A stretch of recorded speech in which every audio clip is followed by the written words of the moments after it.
10 days out, the pain got sharp enough he couldn't finish a set. Right. That's when it stopped being a training decision and became a medical one.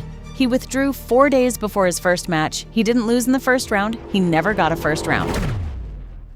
Welcome to Pathways by Path. I'm Evan Rhodes. This is a show about the decisions, challenges, and journeys shaping competitive tennis. Every junior thinks discipline is what keeps them safe.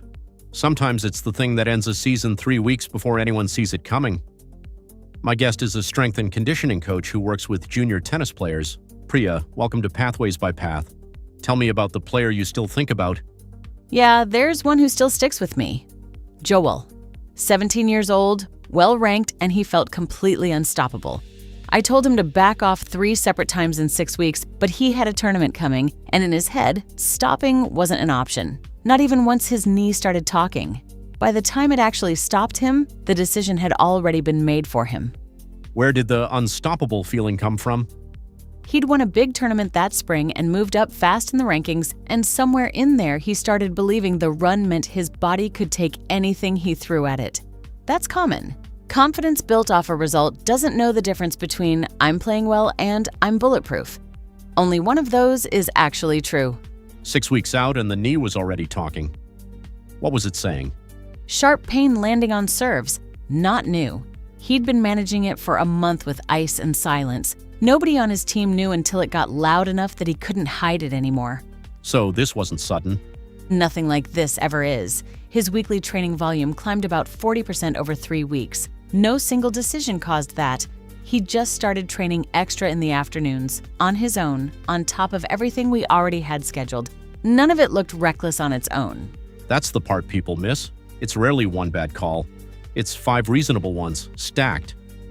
Exactly, and the body doesn't read intent, it only reads load. You told me something before we started recording, that the disciplined ones worry you more than the lazy ones.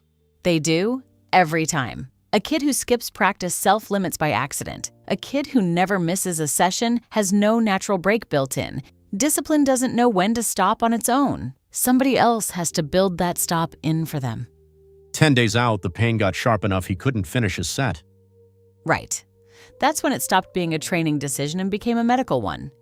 He withdrew 4 days before his first match. He didn't lose in the first round. He never got a first round. Is there an actual number you watch for? Roughly this. Once weekly volume climbs past 30% in under a month, injury risk close to doubles. It's not a mystery number. Most programs just aren't tracking the whole week because no one person sees all of it. So the real gap isn't training knowledge, it's visibility. That's it, exactly.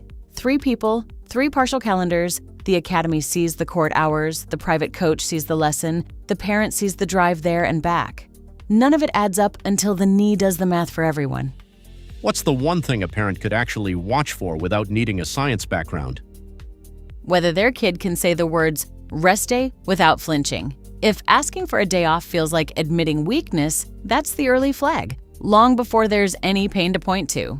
The body usually isn't the first thing that breaks. The permission to stop is. Priya line stays with me. The body usually isn't the first thing that breaks. The permission to stop is. That's part of what Path's shared planning space does today. One calendar where the player, the parent, and the coach see the same training blocks and the same tournament dates, instead of 3 partial views that only line up after an injury forces them to.